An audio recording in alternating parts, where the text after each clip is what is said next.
Welcome back to Rain on Your Parade with J-L Cauvin. I'm J-L Cauvin here, as always, with producer Mike. Hello, producer Mike. Hi, J-L. Good to see you. How are you? It's great. Oh, that Mike has expanded, everybody. Breaking news. Okay, we have a big episode, and I think we're going to have a bigger audience for this one. Yeah. So good. Mike has branched out, maybe under my inspiration. It's not really my tutelage, but just the vibe. He's now doubled his impressions. It's no longer one Robert Downey Jr. line from the Avengers. That's not even that good, yeah. He's now doing the Canadian characters from South Park. Yeah. So I love to see the growth. Okay, I'm not going to rain on your parade. Thank you. That's 100% increase in impersonations. That's true. So I want to talk about a few things, but first I got to give the people, this is actually very important. A lot of shows coming up. Great. Need the people there. This Friday and Saturday, if you're listening, and don't you dare just comment and say, I'd love to, but no. Just don't say anything if you can't go. Washington, D.C., DC Comedy Loft, 2 shows Friday, 2 shows Saturday, June 28th and 29th. I'll be in the district. Please come. It's where my comedy career was born 21 years ago. And now it's unemployed, living on its parents' couch. Still trying, though. Yeah, no, he gets out of bed sometimes, by noon and gets on Indeed.com. Yeah. Tries to get a couple, but nobody's biting. Yeah. Philadelphia people. Philly, the city of brotherly love and the city that gave Tom Hanks AIDS. I am there August 15th at the Punchline. August 15th, everybody. 6 years to the day that I filmed, that I recorded Thoughts and Prayers in Philadelphia. My sixth album. Okay. Then I'm in St. Paul, Minnesota, September 13th and 14th. Rutherford, New Jersey, September 28th. New York City at the Triad Theater, October 11th. And Chicago for a double banger, October 18th and 19th. October 18th, live Making Podcasts Great Again. October 19th, headlining stand-up. Wow. So what a treat for the city of Chicago. You get to see literally probably the end of my career. Yeah. Literally a double-barreled shotgun of comedy followed potentially by a double-barreled shotgun. Right. And eerie silence. So those are the shows, folks. Go to my website, jlcomedy.com. Get tickets. Don't wait. Okay. A few things before we get to our main subject today, which is Christian nationalism. 2 things that are very popular in the comedy community, Christianity and patriotism.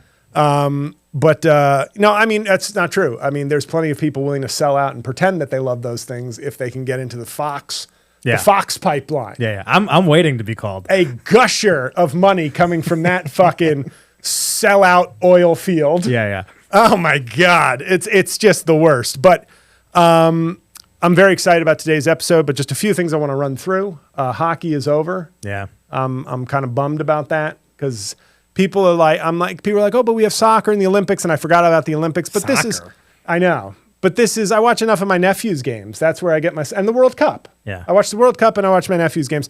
But this period of time is always kind of a bummer for me because it's like all I have is baseball, which means I have nothing. And it seems like the audience hates baseball as well.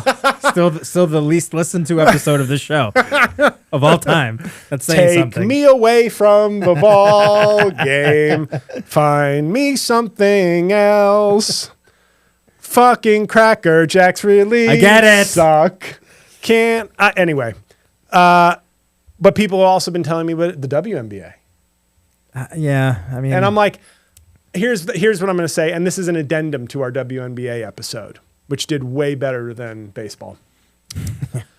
As much as Caitlin Clark is enjoyable, and I complimented Asia Wilson having a very smooth game, I have a confession to make. A guy on my Facebook timeline like 2 days ago posted a video of Maya Moore highlights. And she is like, she's a Mount Rushmore, arguably a Mount Rushmore female basketball player. I mean, champion at UConn, of course, MVP, champion, gold. Like she has the whole, whatever, pedigree the top people have. She has that pedigree. Resume. But I watched the highlights and I felt embarrassed. I'm not going to lie. Because I was like, oh, this person, as much as I knew her name, this person did have a pretty fucking flashy, Yeah. smooth, exciting game. Like I was watching the highlights going like, all right, tip your cap to the people who are complaining about Caitlin Clark getting too much shine. I think it's deserved, but I'm like, these Maya Moore highlights are pretty fucking awesome. Think about how like Lisa Leslie feels.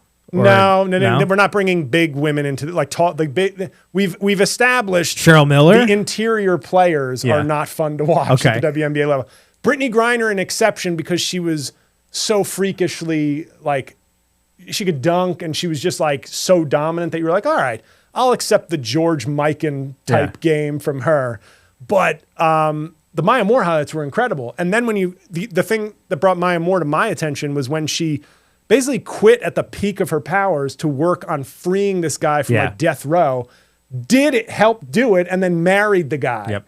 And I was like, that's pretty cool. That is a much better case than giving me the Caitlin Clark versus Angel Reese debate. Angel Reese is putting up numbers. Her game is not fun to watch, though. Yeah. But Maya Moore, I was like, okay, this is a better case. Like if I were to bring a test case to the Supreme Court for Caitlin Clark is overhyped and it's racial and it's ridiculous. If I were to defend that, I don't go with Angel Reese or other people. I go with a reel of Maya Moore, and then also she's like a civil rights activist who quit at the peak of her career. Yep. Like that is an incredible. So Maya Moore, you're welcome on the show anytime. I think I actually went to school with her cousin, and that's not a joke. Oh, cool. Yeah. One real quick thing about women's basketball before we move on. Have you seen the 7'3" Chinese national women's basketball player? Fucked her last weekend. Why do you ask? I was trying to keep that between us. Oh, okay. All right. Well, why? Because she's humongous. I mean, she's 7'3", and I just saw the highlights before. I've never been pegged. She actually pegged me with her clit. Be real for a sec. Have you seen this? No. It's amazing. I mean, they played Japan yesterday, I guess, or whatever. She scored 44 points. She is 2 times the size of anybody else on the floor. It's insane. Yeah. Anyway, check it out. She will be single for a while. Poor girl. That's actually really mean. I had that thought when I was looking at the thing. I was like, man, this is. But there's a 7'9" kid who just signed with Florida. Can we get them together and then they can just have a fucking dragon from Game of Thrones as their offspring?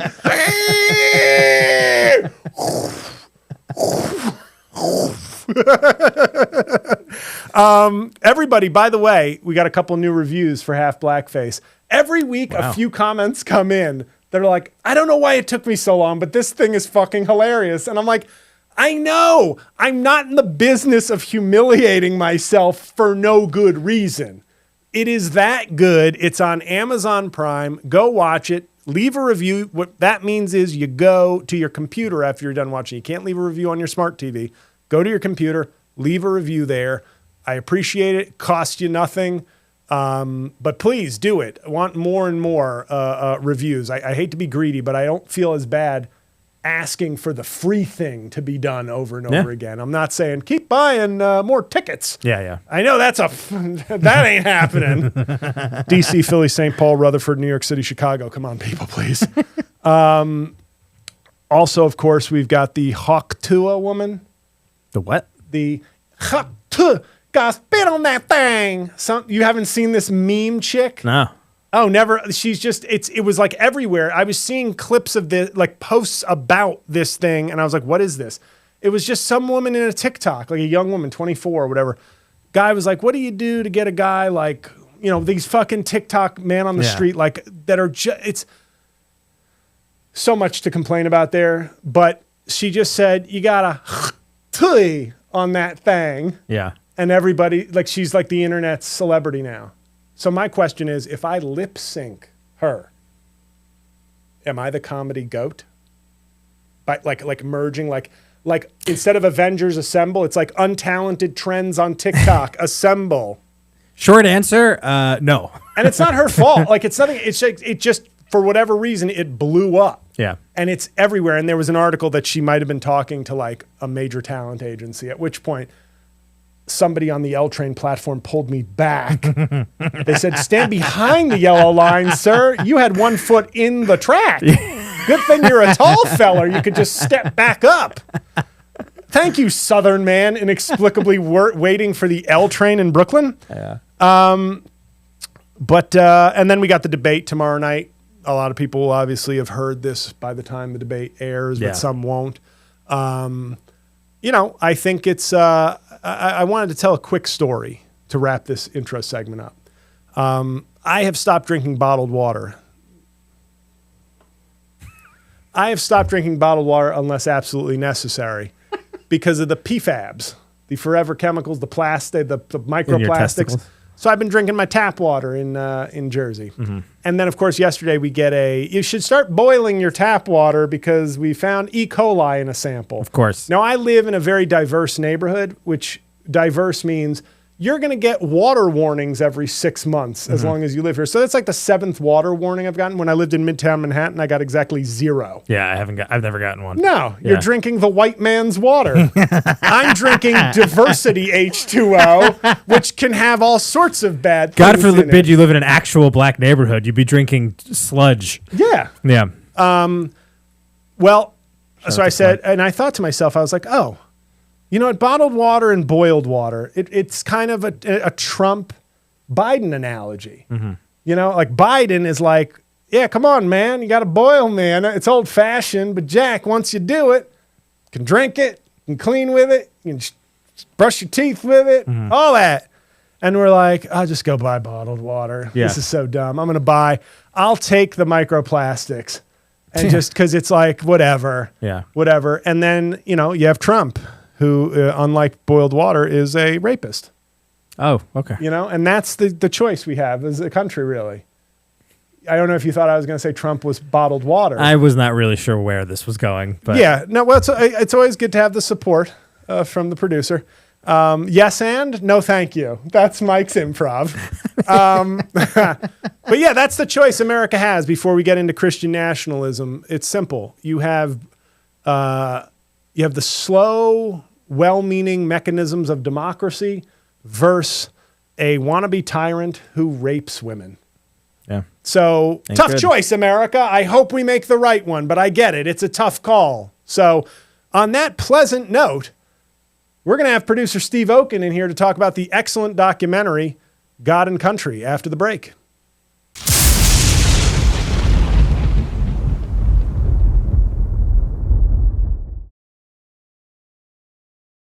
Hey, we're back from the break. Yes, How's it going? Mike's favorite part of the show. Mike's favorite part of the show is when we go on break. It's like recess for him. Everything else is homework. But we are here with a very special guest. Obviously, I've been hyping this up since last week, sharing links to the great documentary God and Country. But we have a friend, somebody I've known since the pandemic, which is where I got most of my friends, just in that desperation, that societal collapse was really where they're like, all right, we'll give JL a chance. But Steve Okin, producer of God and Country, how are you? I'm well, thank you. Thank you for this opportunity. No, thank you for joining us. And I was saying before we went on the air, you look great. I live in Southern California. What can I say? No. I've seen you in Southern California. I've had this is the I have a kick-ass documentary glow up. Thank you. No, of course. This is a great movie. I already told you. My mom gave I think the definitive review, which was breathtaking. I can't believe we live in a country with these people. Why isn't this playing everywhere? That was her very succinct TikTok-esque review of the movie, and I think it was pretty perfect. Yes, so do I. But I want to just jump right into it. We tried to get Jeff Okin on the show. I'm going to be honest with you, and he said no, so we went with Steve Okin. I'm kidding. Seriously? No, not seriously. Okay. But when I saw is that he is one of the producers and happens to be my brother, so I can't imagine you say no. But no, that's what I figured. I figured it was your brother, so I thought I'd crack a joke about getting the second son. Are you the oldest or the youngest? I'm the oldest. Yes. Oh, okay. I'm the youngest, so maybe that's why I was drawn to him. I felt that younger son energy. But this is a book. Now, for a little background for folks watching, listening, and Mike, producer Mike, is going to throw the link to the to the movie in the chat. Yes. And that'll be in the show notes as well on YouTube and all podcast platforms. You were basically trying to shop this movie. You were trying to option it with the author of The Power Worshippers, Catherine Stewart. When I first encountered you when you reached out to me in 2020, you had just started the process of trying to shop this, right? I don't remember the precise date, but somewhere around then, yes. Yeah. And I think my first question on this, and for people, just do you want to just give your synopsis of the movie before I start asking my questions and everything about it? Sure. I mean, to people who don't know anything about it, I would call it a primer on the Christian nationalist movement. If you know nothing about what that political ideology is now, you will once you watch the film. And the goal, I think, is to inspire conversation, just as your mom said.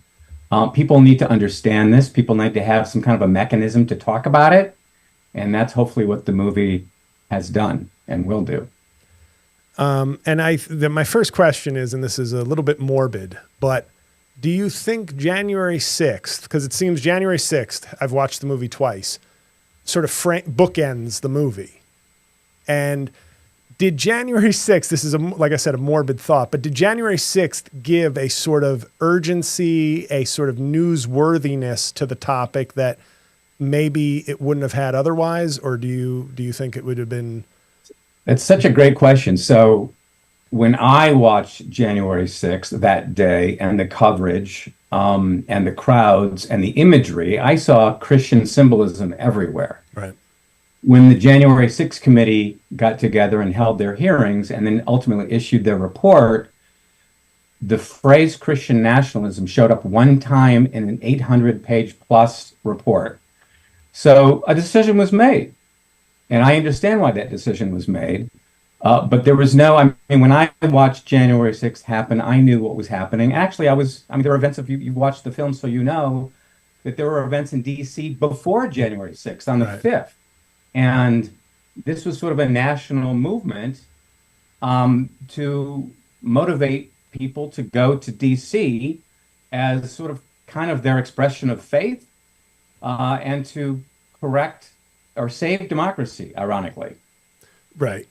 I thought I was not as familiar, obviously, with sort of this. I'm a church-going Catholic, but I'm very, until recently, I also read Tim Alberta's book, The Kingdom, the Power, and the Glory. So I feel like I've gotten, between that book and this documentary, I feel like I've gotten, like you said, more. I feel more than a primer. I feel like I've gotten Christian Nationalism 101. I didn't just get the syllabus, I think. I think I got more than that from the documentary. But like January 6th, I did not make that connection until I saw the documentary. And I think, though, that is just sort of, that's the hook, sort of. I think that gets people, and that allows people to relate to it, I guess. Like, oh, I remember that. And the footage that you include, some of it, and Mike was saying to me before the show, some of it is footage we're familiar with, but it's still so jarring. And some of the prayers that you see, like people are literally praying while trying to take over the Capitol. It's very jarring. And for me, the first question, and then I'm going to go, I have my bullet points to go through sort of the different topics, because the documentary really does sort of take a religious look at the movement, a sort of cultural look at the movement, a political look at the movement. So you really have this sort of comprehensive syllabus of like, oh, this is how it's affecting things in so many different ways and where it came from. But if this were a Muslim group, I mean, we know if you take every Christian nationalist and make them Muslim, this is treated a 180 or 179, let's say 179 degrees difference, because there is some concern about this. My question for you, not as maybe an expert or anything, but do you think Christian nationalism is akin to a form of terrorism? Wow, what a great question. Terrorism is sort of a subjective phrase. Right. I say that, but it sort of is. And I think that if you were to go by, a an FBI definition of terrorism, a domestic terrorism, then yeah, I think that some of the people on the grounds of the Capitol probably did commit domestic terrorism. Certainly not all. Right. And the decision was made during the January 6 hearings not to pursue domestic terrorism charges. So, there are a lot of people there. It's funny because you could call it a terrorist event, or you could call it a flash mob. You can call it all kinds of things. People were there for different reasons, Right. most of which related to their perception that the election was stolen. And, they came to that conclusion based on their media diet. And that media diet is so pervasive, bombarding every day. And you're sort of ratcheting people up. And of course, there was one person really driving that messaging to the point where it really did become almost like mission-based, the idea to go to D.C. on a church bus. Who is that person? Just for some of our slower listeners and viewers, who is that person driving the bus? I don't know that he even has a driver's permit, to be quite honest with you. But yes, that would be Donald Trump. It's because I think, and I don't want to draw, I'm not trying to be flippant when I make this comparison, and we'll move off. This was just one of my questions about like how you categorize, because I think there is a Christian bias in this country. And I say this as somebody who goes to church. I'm not saying this as like George Carlin, but where there is an extra benefit of the doubt. Like, in other words, when the U.S. were putting bases near, in Saudi Arabia, there were probably a range of Muslim reactions to that, ranging from I don't like it to this is an offense to my faith to I'm going to take up arms and do some horrible historic things. But we'd be much more comfortable lumping more of that ideology into an aggressive anti-American terrorist ideology, whereas there were probably many nuances in that batch of people. Whereas here, I feel like you said, I didn't realize that one mention of it. Would you say that's probably because it's like, well, too many people, maybe some left and a lot on the right would not want to hear Christianity spoken of in any negative terms that would turn people off too much? Is that a sort of, do you think that was a consideration, or they just didn't think about it? I do. And it's sort of a fascinating phenomenon to me. I think that, we live in a world of secular media. And I think that secular media has always been challenged with the topic of Christianity and religion in general. And that enabled kind of this, again, this is not Christianity, this political movement, right, to kind of like grow on the sidelines without any kind of observation. And it actually took a lot of really senior people within some Christian culture by not surprise, but I think that, like, I guess here's my experience. I come from the Christian film business. I worked in that world for many, many years and had a terrific experience making faith-based films. And I know most of the people in that world who are making those films. And based on that experience, it takes you sort of into a kind of an evangelical media ecosystem. Mm-hmm. It's a parallel media ecosystem that exists next to the secular world. And you can live in that world and really never experience anything from the outside world. Like, I used to only watch Spanish language television, and I would be like, what do you mean not every weather woman is a 10? Exactly. Yes. So it's possible to sort of cultivate a culture right out there in the open.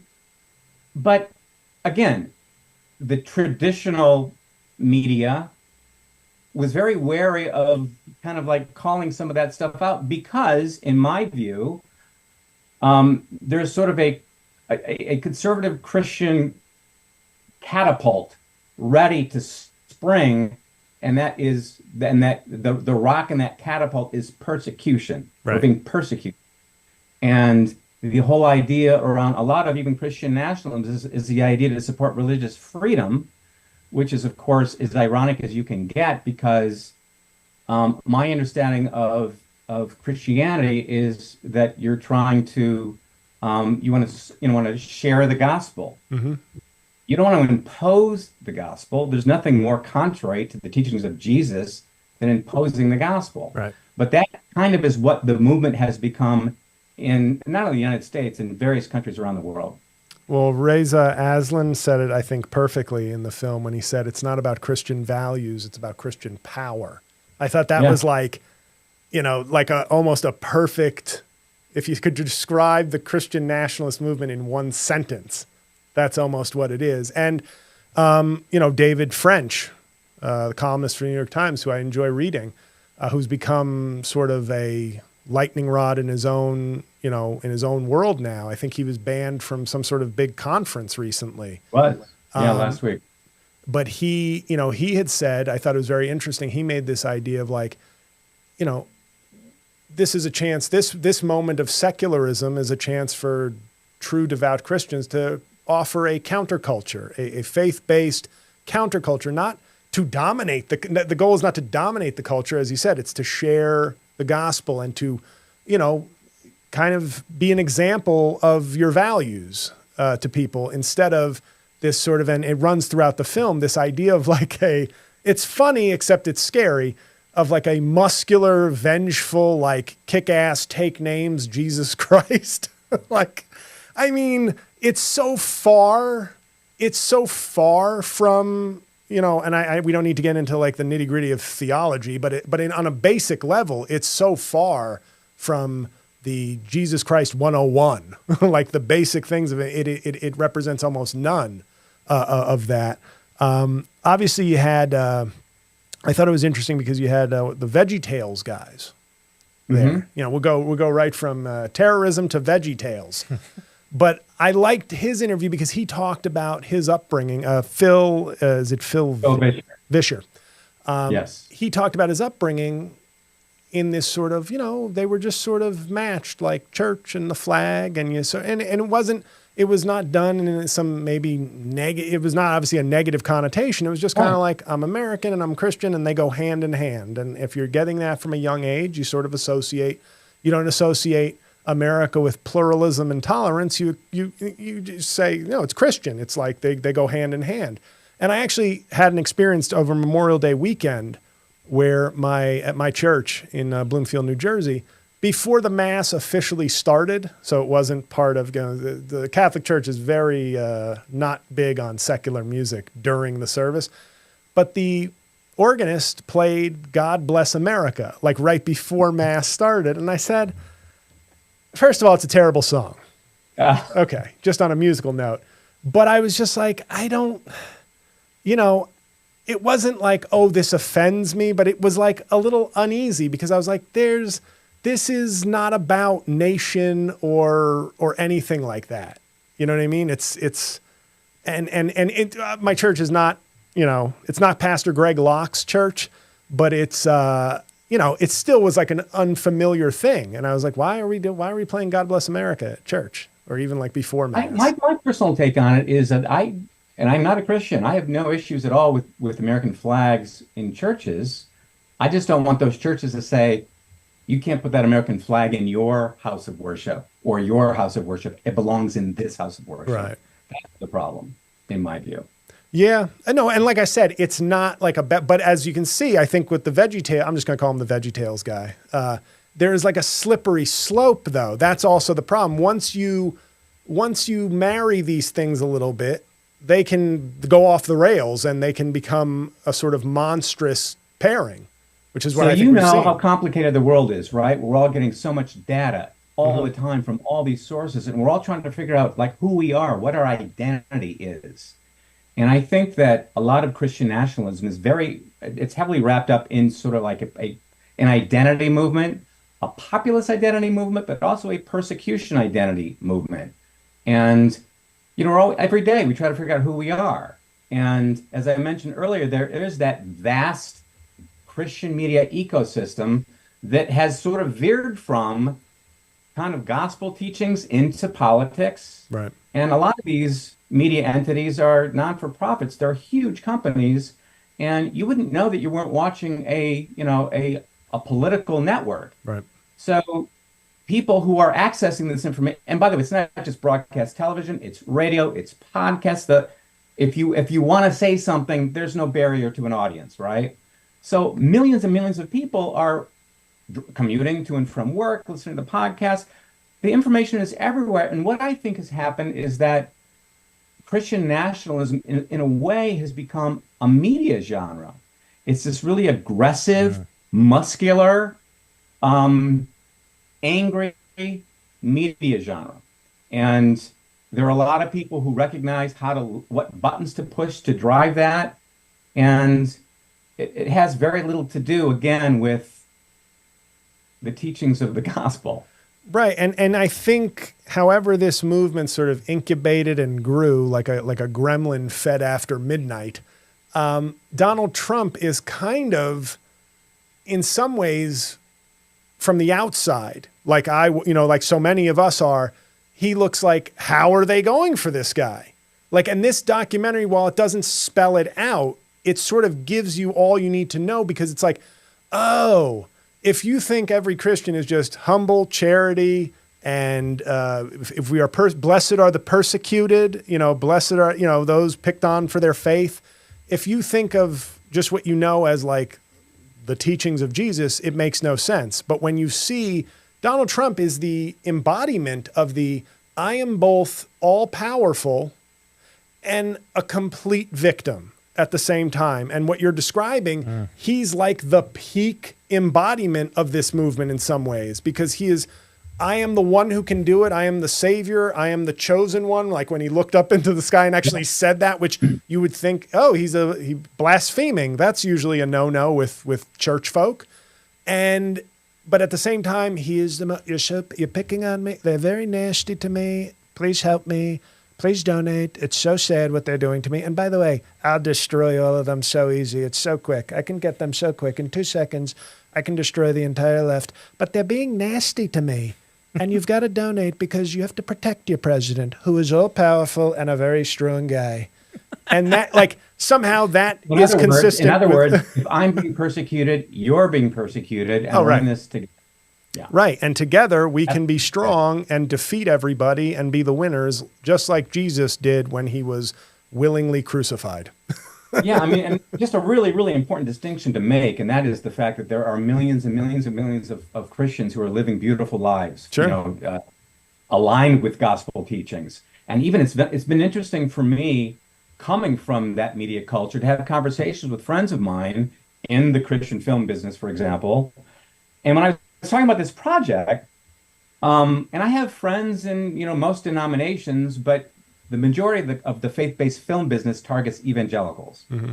So most of the people who I work with are evangelical Christians, and I would talk with these friends of mine, and explain like why I was doing this and why I thought it was important. And in so many different conversations, the person I was speaking with would say, you know what, my church has this program and this, we do this, very, very focused on the work of their particular church. Right. And I had that conversation, like I said, across the spectrum.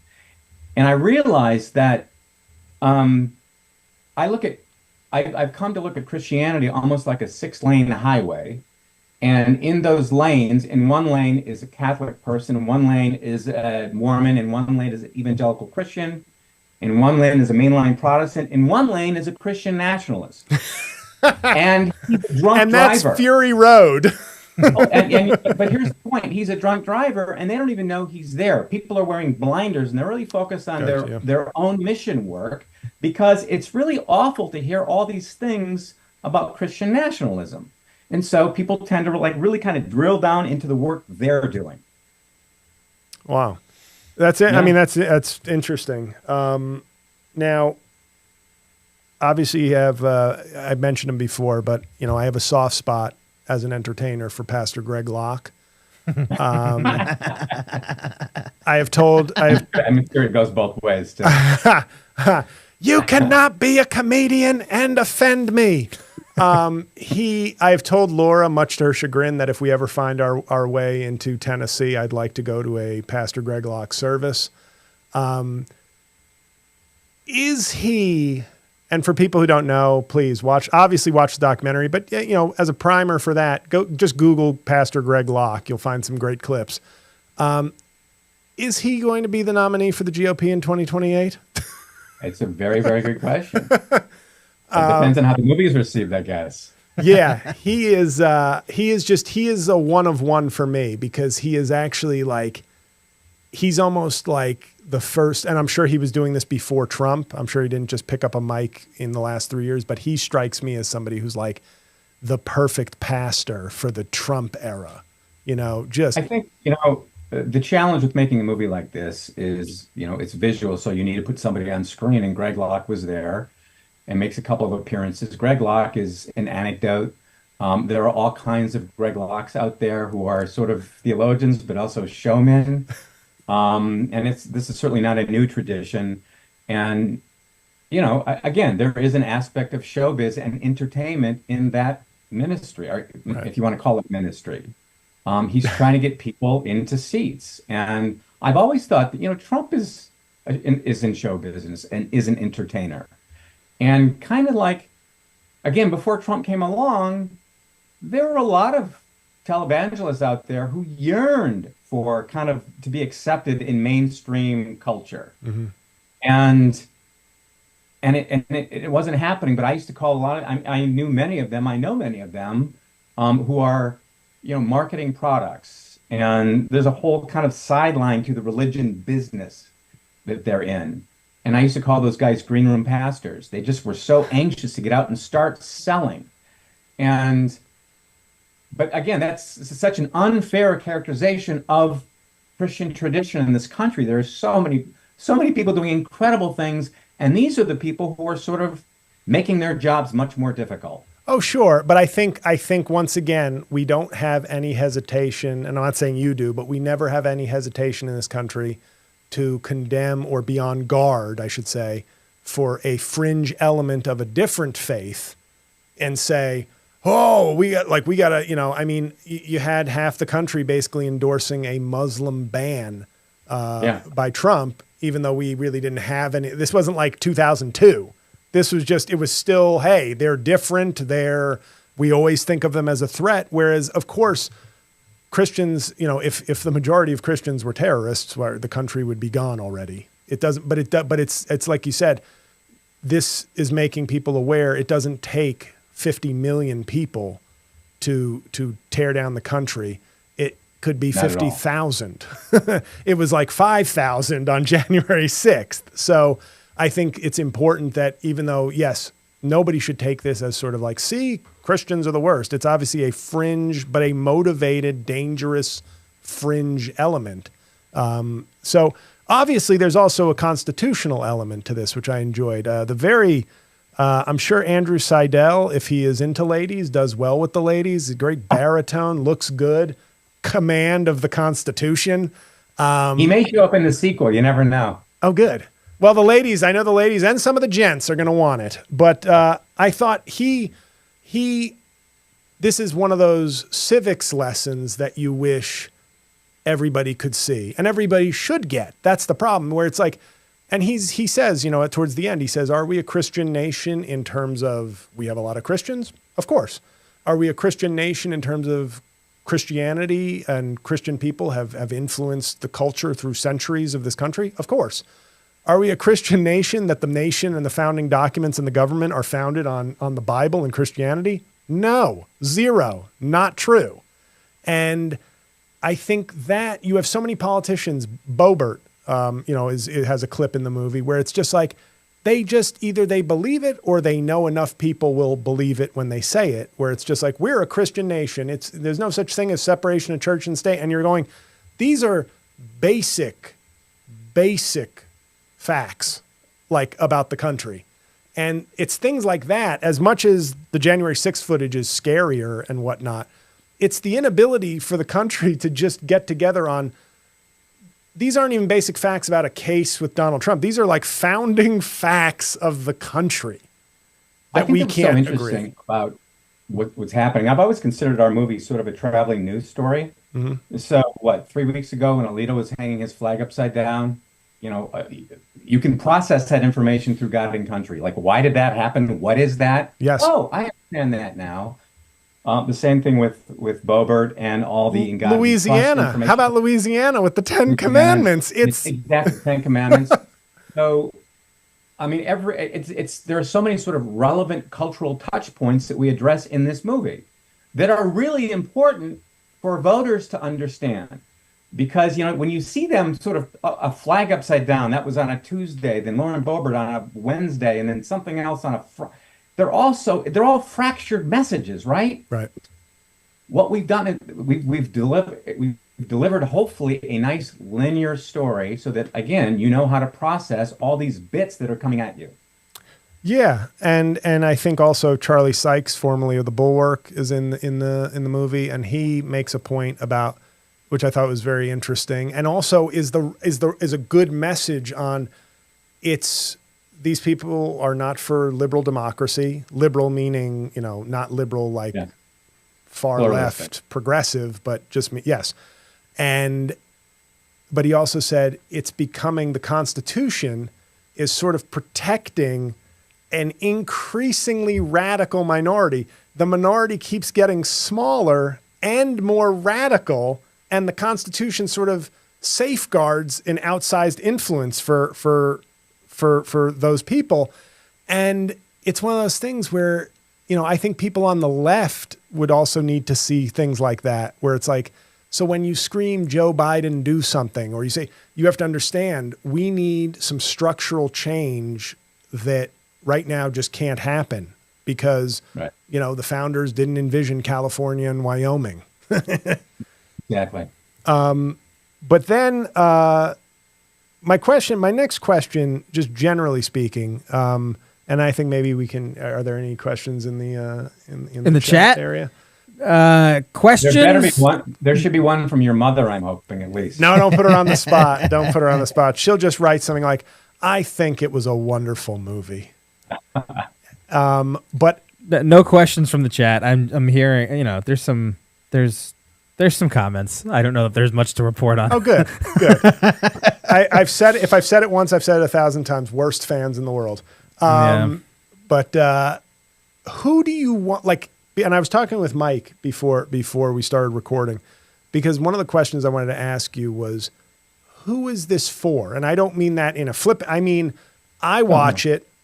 I know I'm being educated on the Christian nationalism community, but I know the constitutional stuff. I know, and it validates, informs, and confirms sort of what I think is going on. And sometimes, we live in a country now where you can, as you've said about the evangelical and the Christian sort of media world, you can choose your own adventure. You can choose what you learn, what you know, what you're exposed to. And this, to somebody, would maybe seem like, oh, this is a very far left thing. And it's not. But how do you, is the goal with a movie like this, other than to make money and have as many people see it as possible, this is a documentary with a purpose. And is it to get, the evangelicals who are open to certain things, or maybe not just lock stock for Trump, and get some people on the left who are like, don't know the extent of the danger. So like, you shouldn't just sit home and give up because you need to be aware of what's at stake. Because it's not going to be there's 100 million people who would never watch this if you put a gun to their head in this country, I think. But that still leaves obviously a lot of people to see it. My goal initially was, again, I come from a kind of a media culture, and I have so many friends who have lost so much, family, friends, over the course of the last 6, 7, 8 years, and these are Christians, and so I wanted to create again some sort of a platform for engagement. Listen, I know that you can only clean a house from the inside. I don't happen to be a Christian, so I knew how important it was to secure the Christian voices that we did secure to talk about this phenomenon to a Christian audience. And we did a really terrific job of securing some really prominent people, and they were incredibly courageous in going on camera talking about this with us. And so my goal was to, again, give a 29-year-old kid who's lost her parents to whatever, can we please sit down and watch this and have a conversation? So it's not really a movie best experienced alone. It's very scary watching it alone. It's best experienced with a community of people where you can really talk about what's happening. So I really wanted to kind of hopefully stimulate that conversation. Trump got, 80% of the white evangelical vote. He got more, and this is in the documentary. He got George W. Bush was an actual born again evangelical Christian. Donald Trump got more of the evangelical vote than George W. Bush did. That's very telling. The difference is that the Trump support was very, very transactional. And what he said was, I will get you the Supreme Court you want. And he delivered on all the promises he made to his evangelical base. And they remembered that. And even, that's even kind of the pitch now is the judiciary is still, skewed, weighted, swamp. Clarence Thomas wants to retire so that he can finally get millions of dollars legally. So again, that initial evangelical support was transactional and was really because they were so fixated on Roe. Right. And Roe was an economy unto itself. The Roe business that drove millions of dollars through systems and institutions. Are you seeing, sorry to interrupt, but are you seeing trans issues as like, it's not as big, but it seems to be having an outsized kind of, is that the next thing they go for or? It's all about low-hanging fruit. You know that. Yeah. So as soon as there is a trans story that can be easily plucked and spread as though it speaks to something more than just this individual in this community, in this state, they're going to do it. By the way, we do it too. We're all shopping for anecdotes these days, right? Mm-hmm. So you have to be very cautious about like, okay, who am I getting this from, and what kind of bias might be attached to it? Right.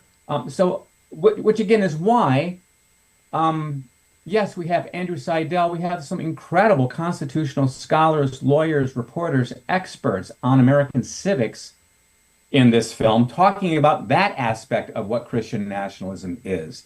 So really, it's sort of two movies in one for a faith-based audience, one for a secular audience that doesn't recognize how dangerous and how close to,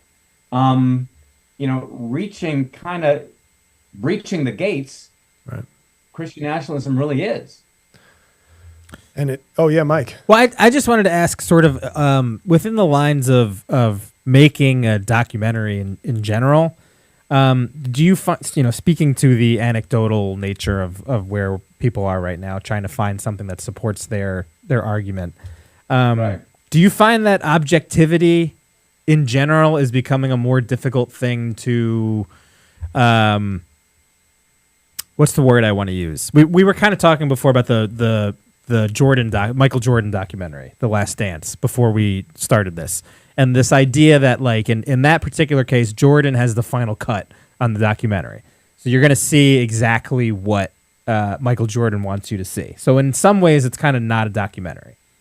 But right. I think in the current climate, because people are so divided, and people like J-L and I who, view something like this, and in a lot of ways, it seems like our point of view politically sort of supports this from the jump. And then the documentary is more just like a look into how much worse it is than we thought, right? Would you say that that's fair, JL? It is, but it was, I think, and I think one of the issues with something like this is how do you convince people?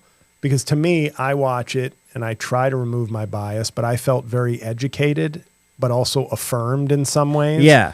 But at the same time, I've often said this about the media under Trump, where people try to go for a both sides approach. If I say 1 + 1 is 2, and then this guy says 1 + 1 is 7, and then the arbiter says, let's say 3. Are we all happy? Yeah. And I go, well, no, sometimes things are just facts. Sometimes things are just true. And this documentary, I think, takes real pain to be, but there's going, like I said, there's going to be people who will just, they can't be reached with this, but hopefully. Well, and I think that really complicated. Well, I was just going to finish the objectivity part of the question is, I think where I'm trying to go, and I'm not being eloquent in how I'm saying it is, if people that are sort of the target not the target of the documentary, but the target audience. If you want somebody on the not the necessarily the right, but somebody who is a Christian nationalist to see this and sort of view it as a way where they step back and say like, oh damn, actually now that I'm seeing this, some of this stuff looks crazy.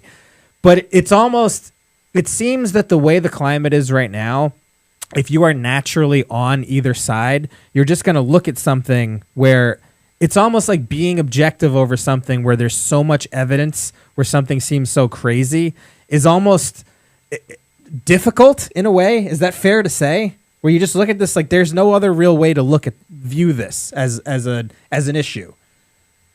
I think that, you know, in conveying information in any context, you need a story and you need a storyteller. So we had a story, but more important than that are the storytellers who we have. So could I convince someone who's deeply embedded in MAGA to perhaps take a step back? Probably not, but could Phil Vischer do it? Phil Vischer has raised, you know, generations of Christian kids who are now parents. He's earned his spot of trust. Right. And so it'll look really weird to have a Veggie Tales burning. That'd be a real bad look for even the most hardcore Christian nationalists. Get the Veggie Tales bonfire going. That'd be weird. It would be weird. Yes. So I think that that's really the answer. Now, I have two questions. One is, when I read Tim Alberta, two of the things he sort of highlighted that were sort of almost accelerants to this movement, that it's been growing for a while, but Obama's election in 2008 sort of represented this, whoa, what just happened to our, like, what is this? This is bizarre. This is something I've never seen.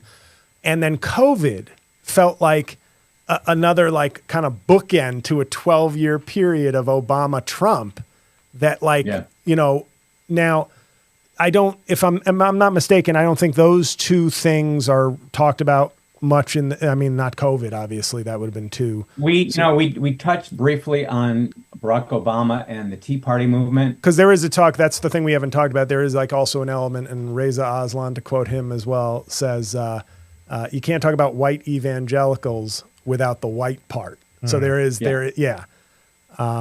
and that was, we haven't even, not to cut you off, we haven't even gotten to that. That was like the third prong, which was so interesting, is the history of the movement, not just where it is now, but that it started not with abortion, but with desegregation. So it's kind the original sin is sort of steeped in a wanting to keep schools white, wanting to keep your kids. So hard to watch. I mean, like it should be, obviously, but like just seeing some of those clips of kids talking about why they won't go to a school that's inclusionary. Yeah, they weren't even quoting. They weren't even quoting rap lyrics, which would get a white kid canceled today. They were just saying it hard R just as a fact.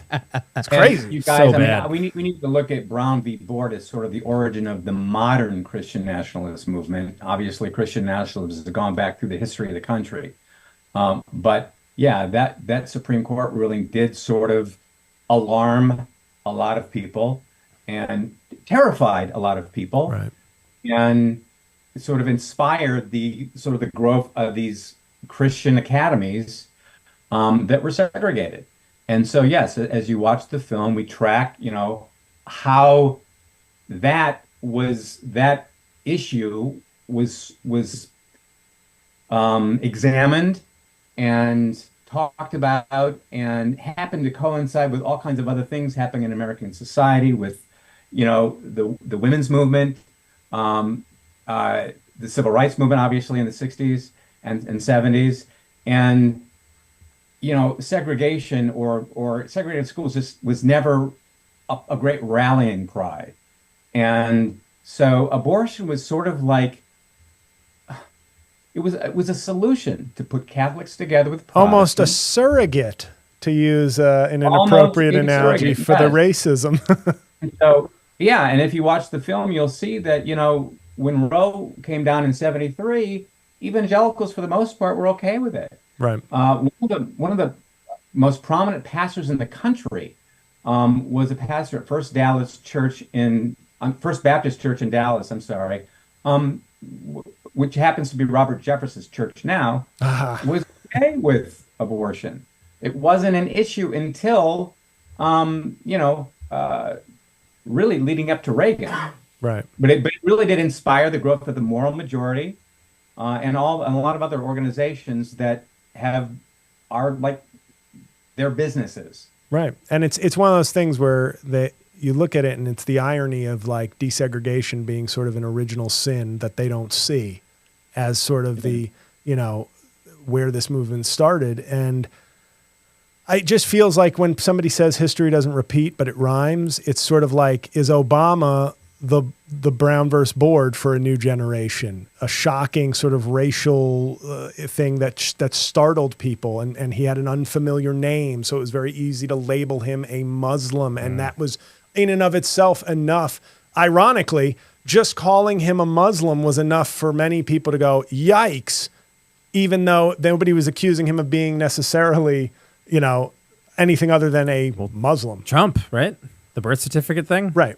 But exactly. I also remember another moment though, when I'm not sure where he was when he made this statement, but he made a comment about people clinging to guns and religion. Yeah. When Obama said that was like a watershed moment. Right. And that sort of affirmed a lot of people's concerns. And nothing worse you could literally say to a Christian nationalist than question their church and their guns. And then the birther stuff started to happen. And I was in that world, and I knew people who were kind of propagating that. And I always used to think that like these guys are not ready for prime time. So I'm hearing all of this stuff, and they just want, they want a spotlight, and they want to generate noise and be known. Right. And I take it seriously. And up to and including the nomination of Trump, I just no, this can't, like most of us. Right. This isn't possible. But I was thinking that from within Christian culture. This isn't possible. And, it proved to be possible. And obviously we can't end without talking about Reverend William Barber, who is featured in the documentary as well, as sort of the, in an odd way, he's sort of obviously he's a well-known sort of left-leaning pastor, but when I heard him saying things, one quote he says is, there are people who talk so much about what Jesus said so little on and say so little on what Jesus talked so much about in terms of caring for the poor and all these other things that when I was listening to him and it almost, and my politics and I'm a pretty thoughtful person, but even me, I was like, wow, this guy's pretty left wing. And I was like, oh, he's just quoting Jesus. He's just quoting Jesus, but I'm already in a defensive position of like, hey, you might be going too far for the Christians with all that Jesus talk, which is a sort of rich irony. One of the challenges I think, J-L, that Christianity as an institution has is that theologians like Reverend Barber, social gospel preachers, the whole idea of the teachings of Jesus is about, loving your enemy and turning the other's cheek. And their competition are guys who are sort of in a knife fight on the other side. And it's really a challenge for progressive Christians, center-left Christians, to go up against what is, highly militant, angry people who think by the way that they're, God ordains what they're doing. Right. And we do have a question in the chat. The one thing I would add to that is it almost feels like religion is almost dealing with the same problem in an odd way as social media, which is the positive messages for some people don't get through as well as the negative messages, but you'd think teachings of Jesus would be a place where the positive messages would be getting through, but instead it's still a kind of, well, can we make Jesus a tough guy who does MMA and doesn't take shit from anybody? Right. So, but we have a question in the chat that Mike approves of. Maurice Walker wants to know, why is Christian nationalism so much more of an issue in the U.S. than in other Western countries? Do you have any thoughts on that? I do. It's not only an issue in the United States. It's an issue in a lot of countries in Europe and Brazil, Korea, other territories around the world.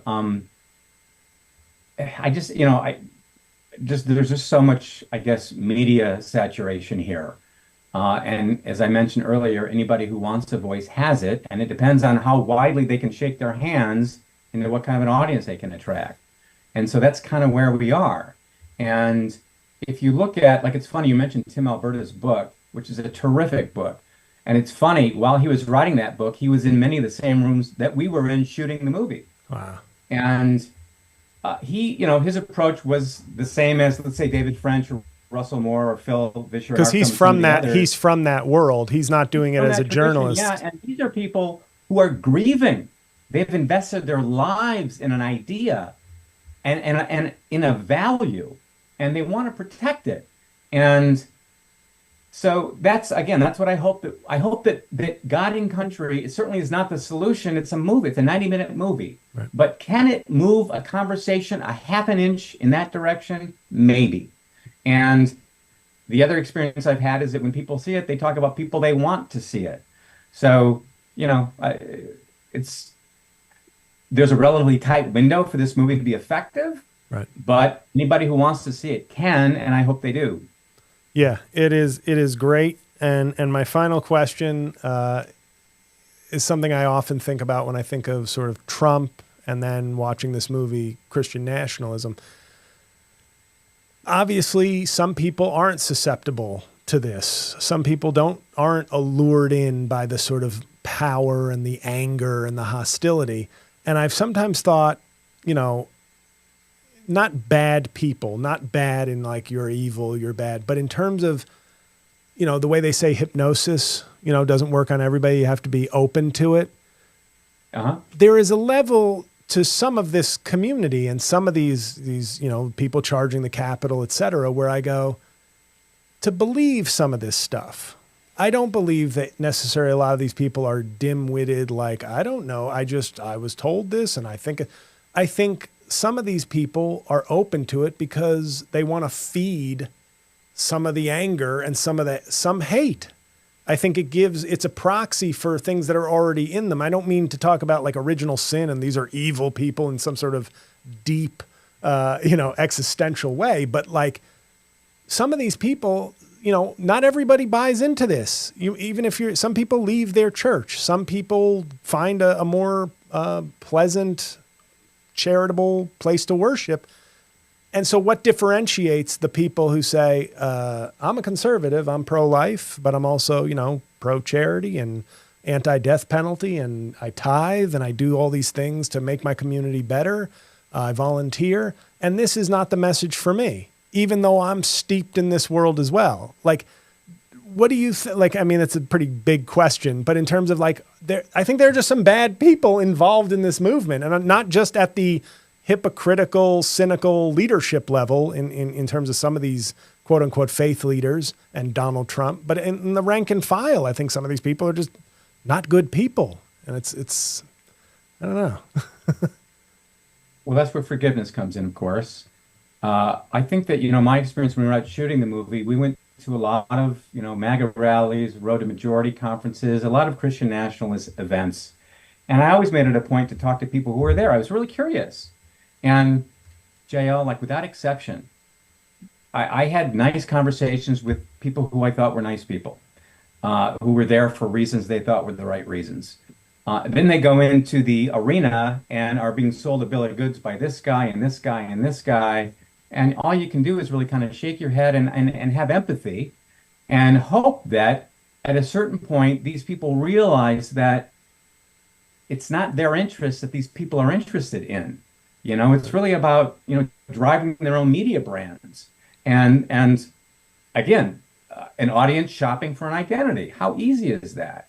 So, I just, like I said, there are some, you talk about the social gospel Christians, and that person who's tithing and going through the rituals and living his life, and he says, this is not for me. Hopefully, though, he'll recognize that Christian nationalism is dangerous to the to the practice of Christianity, and hopefully he'll want to protect the practice of Christianity. That's a very good, and hopefully all my listeners and viewers. Every religious tradition has zealots, right? Sure.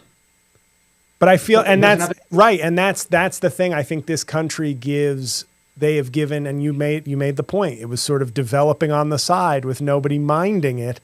And I think it got some of that extra latitude because it's Christian in this country. There was where another religion could have never gotten to this point, whether it be Judaism, Islam, anything else. Scientology, there's documentaries about how bad Scientology is. Yeah. You know, they couldn't, Tom Cruise is the exception though. He's good.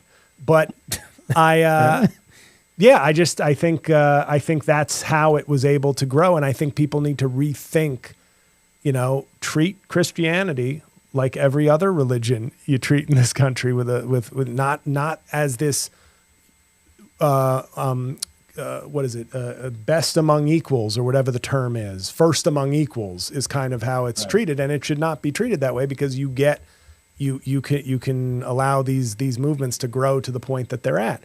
And even you guys within Christian nationalism, there's a spectrum. So, and as I said, it's a great primer. We addressed the idea of prophecy in the movie. Prophecy was a huge driver of what happened in January 6th, and is a huge driver of kind of Christian nationalism. And it's the idea that God has ordained certain prophets who are walking the earth, and they are able to communicate out God's word to an audience. It's sort of the Pentecostal and charismatic movements, some of the fastest growing movements, Christian movements actually in the world. And January 6th was sort of like a spiritual warfare event. It really was, and we talk about it in the film. Russell Moore talks about spiritual warfare. And the idea is that, yes, Jesus does speak of spiritual warfare, but it's in sort of theological idea. It's not tactical. Right. And what has happened is and Russell Moore is he's a big deal, right? He's the editor and publisher of Christianity Today, and was a senior leader within the Southern Baptist Convention for a very, very long time. And another, sitting down with Russell Moore and talking about Christian nationalism was one of the highlights of my life, actually. Fascinating. And I mentioned earlier, he's someone who I felt like this is devastating. Right. To see, something he's worked so hard for and will continue to be sort of misunderstood. Yeah.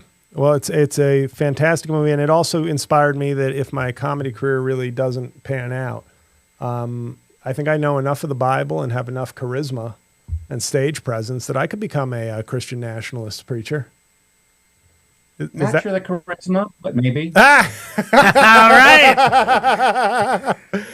Fair enough. Those guys are good.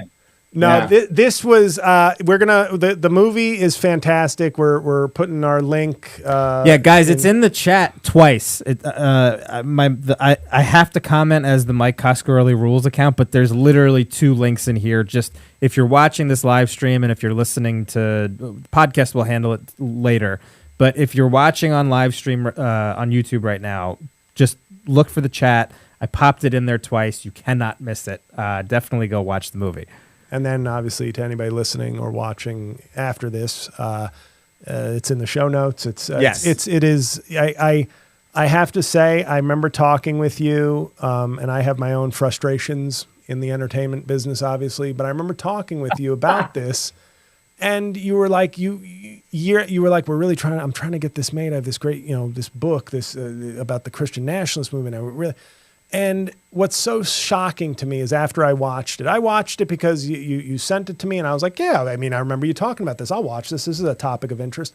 I thought it was so good and so informative and tight and of the moment and that I was like, I felt happy for you, honestly. I projected my own frustrations onto you and said, look at this. This should have never been a struggle to make. This is so well done and this is so important. And that's the business of entertainment. Things that are great are a struggle, and then morons, become billionaires. But it was like, when I was done watching it the first time, I just thought, well, this was so great. This should be seen by a lot of people, but this shouldn't have even been a heavy lift to like get done. Anybody who's made a movie will tell you that every movie is a heavy lift, Right. unless it's the third or fourth in a series. And also, I worked. My gosh, Dan Partland directed the film. He's a terrific director, and Rob Reiner produced the film. And I Who? talk about a dream team. Who's the second guy? Who's that?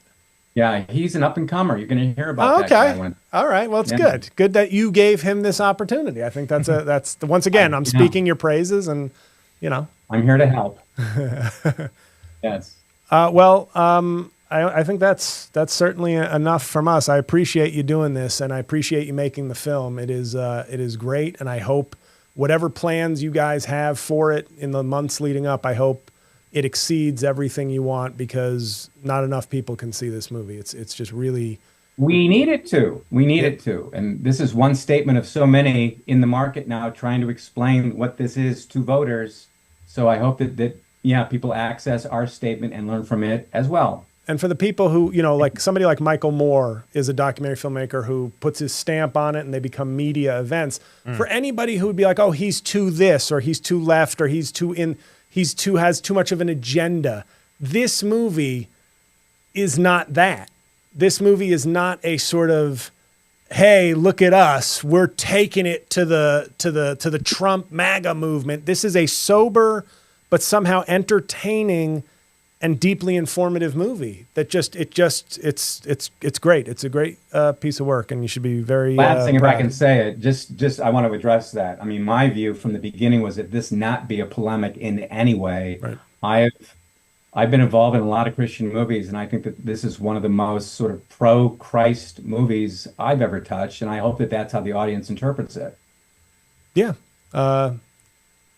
that's perfect. Thank you. So. But to all my secular fans, it's not that pro-Christ. You should still watch it. No, it's great, and I thank you for making it, and I thank you for joining us on the show. Thanks for the invitation, you guys. Take care. Of course. And that's going to do it for the stream. Any final thoughts here, JL, before we throw to break? Now that we're back in podcast form. Yeah, no, it's. I think that was. I thought that was wonderful. That was a joy, and I hope everybody feels the same way and goes and rents the movie and tells a friend. Like, it's that good, and it's rare is the thing that you can say I enjoyed it, I learned, and this was also important.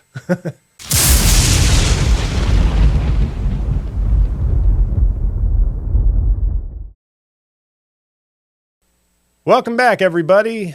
How's the break, Mike? It was great. I thought Steve was great. A lot of heavy stuff. Yeah, heavy stuff. Anyway, guys, punch down of the week. I'm doing it as myself. Scott Pelley didn't want to be anywhere near this discussion. Too hot. It's too hot. I wrote after the Florida Panthers won the Stanley Cup.